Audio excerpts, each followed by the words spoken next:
আসসালামু আলাইকুম। চলে আসলাম আমার দ্বিতীয় ভিডিও নিয়ে। তো আজকে আমি অনেক জায়গায় অনেক অঞ্চলে অনেক রকমের নাম বলে এই শাকটার নাম। কেউ বলে বেতের শাক, বোতের শাক, অনেকেই বলে। তো আজকে আমি সেই বোতের শাক রান্না করব আর কি, বোতের শাক ভাজি করব। ঠিক আছে, একদম সহজ পদ্ধতিতে, সহজ উপায়ে। যারা একদম নতুন রান্না বান্না পারে না তাদের জন্য একদম ইজি একটা পদ্ধতি। তো আমি কড়াইয়ের পানিটা শুকিয়ে নিচ্ছি। আমি ওইদিকে শাক কেটে ধুয়ে একদম পরিষ্কার করে রেখেছি। তো পানিটা শুকিয়ে যাওয়া অবধি একটু অপেক্ষা করছি। পানিটা শুকনো আমি সেই ধোয়া শাকগুলো কড়াইতে দিয়ে দিব। চুলাটাও আমি জ্বালিয়ে নিয়েছি। তো এটা সিদ্ধ করবো জাস্ট, মানে কোনো এক্সট্রা কোনো পানি দিব না। এর মধ্যে থেকে যতটুকু পানি বের হয় সেটাই শুধু শুকিয়ে নিব, তাহলেই শাক সিদ্ধ হয়ে যাবে। শাক এত বেশি সিদ্ধ করা লাগে না, এমনিতেই সিদ্ধ হয়ে যায়। তো এর মধ্যে এখন আমি সামান্য পরিমাণে লবণ দিয়ে দিব আন্দাজ মতো। প্রথমেই আপনারা বেশি লবণ দিবেন না, তাহলে পরে দেখা যাচ্ছে শাক যেহেতু এটা সিদ্ধ হওয়ার পর কমে যাবে অনেকটা, তো তখন দেখা যাচ্ছে যে বেশি লবণ হয়ে যাবে। তো আপনারা সামান্য পরিমাণে লবণ দিয়ে দিবেন শাকে সিদ্ধ করার সময়। যদি প্রয়োজন পড়ে তবে আবার যখন আপনারা তেলে ভাজবেন তখন কিছু পরিমাণে লবণ দিয়ে দিবেন যদি কম লাগে। আর যদি যে লবণ দিয়েছিলেন তাতেই হয়ে যায় তাহলে আর লবণ দেওয়ার দরকার নেই। তো আমি লবণ দিয়ে একটু নাড়াচাড়া করে দিয়েছি, এবার ঢাকনা দিয়ে ঢেকে দিব। চুলার আঁচটা আপনারা হাই হিটে রাখবেন না, মিডিয়াম টু লো এর মাঝামাঝি। ঠিক আছে, মানে বেশি লো না, আবার মিডিয়াম টু লো এর মাঝামাঝি আর কি, একটু কম।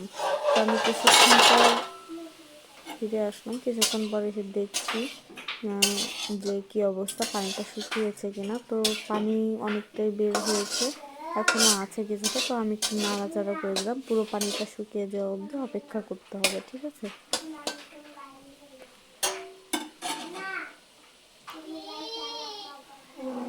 তো আমি নাড়াচাড়া করে দিয়ে আবার একটু ঢেকে দিলাম।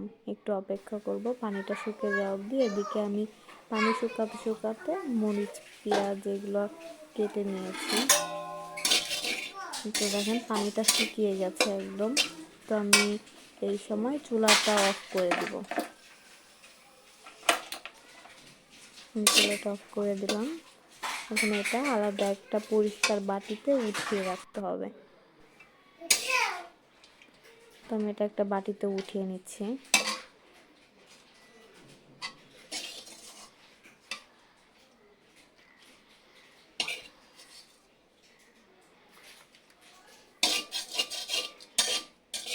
আপনারা শাকে যে কোনো শাক ঝাল, লবণ এগুলো একটু পারফেক্ট হলে খেতে ভালো লাগে।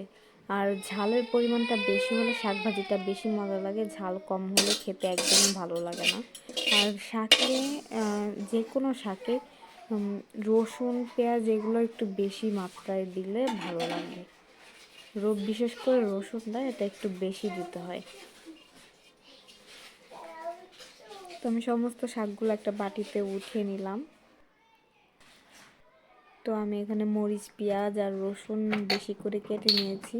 একটা বড় সাইজের পেঁয়াজ কেটে নিয়েছি এবং এখানে 7-8টা মরিচ আছে। তো এতটুকু শাকের মধ্যে যারা যেমন মরিচ ইউজ করেন, তো মরিচে যদি ঝাল কম থাকে আপনাদের, তাহলে আমার মতো 7-8টা ইউজ করবেন। আমার এই মরিচগুলোতে ঝাল একটু কম ছিল।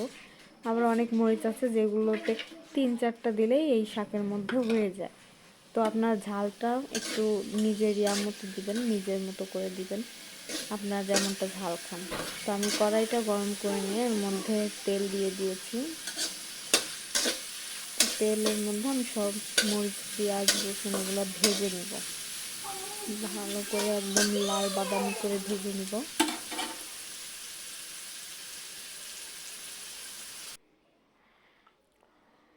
তো দেখেন আমার ভাজা হয়ে গেছে, বাদামি করে আমি ভেজে নিয়েছি, অনেকটাই কড়া করে ভেজেছি।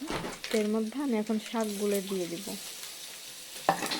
আর আমি সিদ্ধ শাকগুলো একটু চেখে দেখেছিলাম যে লবণটা কেমন পরিমাণে, তো আমার লবণটা ঠিকই আছে, খুব বেশিও হয়নি আবার কম হয়নি, মানে শুধু খেতে একটু বেশি লাগছে, কিন্তু ভাতের সাথে খেলে একদম পারফেক্ট হবে। তো আপনারা ইসে দেওয়ার আগে মানে ভাজার আগে আপনারা সিদ্ধ শাকটা একটু চেক করে নেবেন যে হচ্ছে আপনাদের লবণটা বেশি হয়েছে নাকি কম হয়েছে। কম হলে এই মরিচ পেঁয়াজ ভাজার রসুন এগুলো ভাজার সময় এর মধ্যে একটু লবণ দিয়ে দিবেন। যেহেতু আমার লবণ হয়েছে তো আমি এক্সট্রা আর কোনো লবণ দিলাম না। আর যদি আপনাদের লবণ হয়ে থাকে তাহলে হচ্ছে দিতে হবে না।